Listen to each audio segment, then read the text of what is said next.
empezamos a trabajar con mediciones en caliente, mediciones con tensión. La placa ya está conectada, tiene la fuente de alimentación conectada y ahora vamos a empezar a medir tensiones. Estoy con el multímetro en escala de 20 volts. Este video va a ser más rápido porque en sí vamos a estar trabajando solamente arriba de esta placa. ¿Por qué? Porque es mucho más fácil para que ustedes entiendan la teoría si yo trabajo arriba de algo que tiene diagrama y podemos ver exactamente qué diodo estamos midiendo, cuál es su función, qué es lo que va a hacer.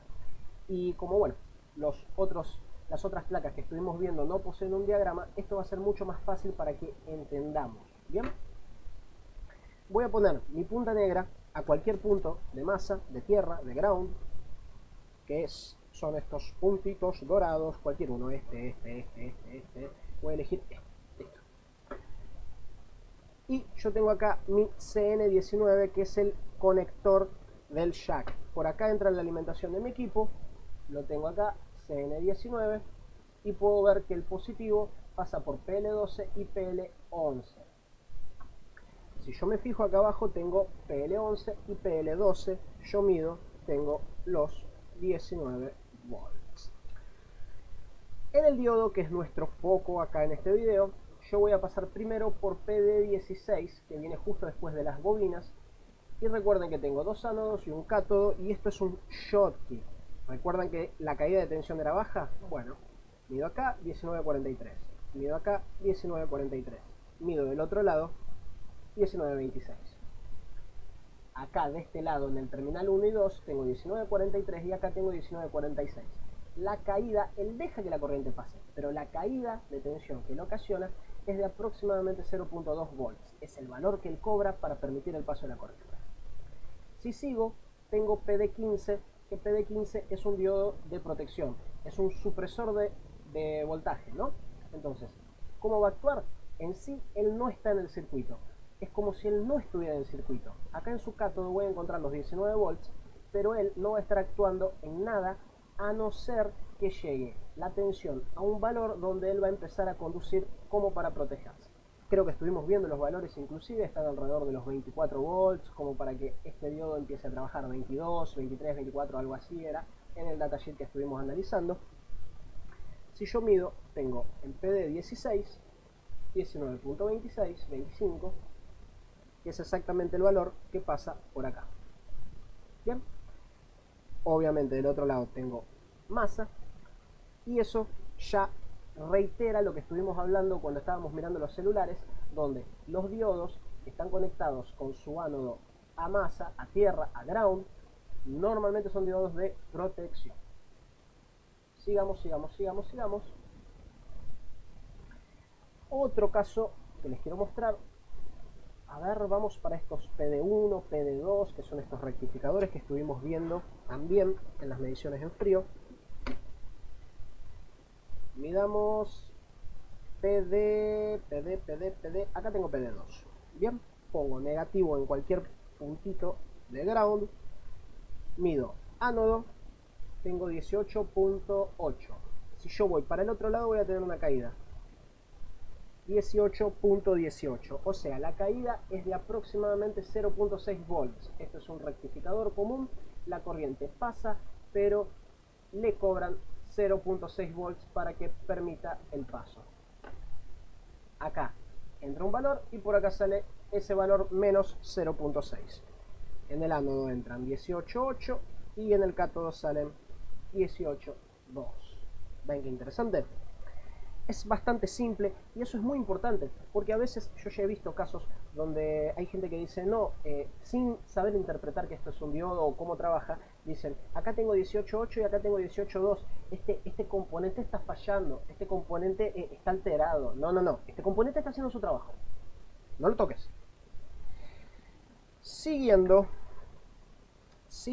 con otro ejemplo, que este está fantástico y creo que en sí va a ser el último que quiero mostrarles, pero es quizás el más importante de todos porque todavía no hemos hablado de él. Nosotros vamos a estar viendo en esta placa este componente, PD14. ¿Recuerdan el símbolo? Esto es un Zener. El Zener va a permitir que la corriente pase en inversa, pero le va a cobrar su valor Zener. En este caso, en este caso es un Zener de 5.6 volts, 5V6, un Zener de 5.6. Lo que entre acá de mi vein va a pasar al otro lado, va a pasar de cátodo a ánodo, pero va a pasar restando 5.6 volts. Vamos a ver cómo ocurre. Vamos a buscarlo. PD14 tiene que estar por acá. PD14, de hecho, va a ser una práctica muy linda como para ubicar componentes. Acá está, mira, PD14. PD14, yo ya puedo empezar a interpretar qué es esto. Pero revisemos. Fíjense en que los componentes normalmente siempre van a estar en el mismo formato de la serigrafía. Tengo PC99 arriba, acá, en horizontal. Tengo PC104 en vertical, acá. Tengo una separación y después tengo dos resistencias en vertical, PR99 y PR100. Y después tengo PD14 en horizontal, acá. Listo, ya logré identificar el componente, es PD14, es ese. Y yo ya dije que él va a tener un valor en su cátodo que es 19.25 volts y del otro lado va a dejar pasar la corriente, pero va a restar 5.6, 13.8. ¿Ven? Aproximadamente o muy específicamente, o sea, 13.8, 19.2. Sí, está restando prácticamente 5.6. Recuerden que siempre en esto hay una tolerancia, tolerancia en las puntas del multímetro, hay una tolerancia en este componente. Recuerden la tablita que estuvimos viendo, donde la caída también va a ser más o menos dependiendo de la temperatura, dependiendo de la corriente. Entonces este es un parámetro nominal, pero que tiene su tolerancia. Caen aproximadamente 5.6 volts de un lado a otro. Esto es un Zener. Y por eso es muy importante también que nosotros analicemos con el diagrama, porque en sí, si nosotros medimos ahora desconecte, si nosotros medimos este diodo en frío, yo voy a poner acá positivo en ánodo, negativo en cátodo, para mí es un rectificador común, 703. Si mido al revés, no permite el paso de la corriente. ¿Ven? Un Zener con el multímetro normalmente no voy a lograr identificar ninguna diferencia, va a parecer un rectificador común. Por eso es muy importante que para que nosotros entendamos lo que estamos haciendo tengamos un diagrama en manos. Ah, Cristian, pero ¿y qué haces con los celulares o con las placas de video? Bueno, a ver, si nosotros estamos trabajando con un celular y tenemos que reemplazar este diodo, yo tengo algunas alternativas. Por ejemplo, yo puedo utilizar otra placa igual, que sería lo ideal. Siempre necesitamos tener, en este rubro necesitamos tener mucho scrap, muchas placas de repuesto, porque las placas de repuesto nos van a salvar principalmente cuando no tengamos diagrama. Que es, no sé, supongamos que no tengo diagrama de este celular y descubro que este capacitor se me puso en corto. Supongamos. ¿De cuánto es este capacitor? Si no tengo diagrama y el capacitor se me puso en corto, no tengo forma de saber exactamente cuál es el valor de ese capacitor. ¿Cómo voy a hacer para reparar la placa entonces de manera confiable? O tengo que tener otra placa, o el diagrama para verlo, o otra placa para poder reemplazar el capacitor. O mínimamente una placa funcionando como para poder sacar este capacitor y medirlo con un capacímetro para ver su valor. Eso ya lo vamos a estar hablando posiblemente más adelante. Pero en sí, las placas de chatarra, las placas de scrap, nos van a posibilitar que si encuentro o lo que sea dañado, yo lo voy a poder reemplazar con el componente igual. Otra opción que tenemos es reemplazarlo con un componente que esté en el mismo sector, porque vamos a ver que estas protecciones se repiten muy seguido. Estas protecciones que estuvimos analizando en el diagrama, que no es el diagrama de esta placa, de este teléfono, pero este tipo de protección contra ESD, este tipo de protección contra picos de tensión, contra sobretensión, ¿no? Siempre se repite. Entonces, es muy normal que en todos los celulares encontremos este tipo de diodo y cuando nosotros encontremos estos diodos en otra placa, acá al lado del jack, donde de hecho podemos empezar a ver los detalles, que ya voy a ver los detalles.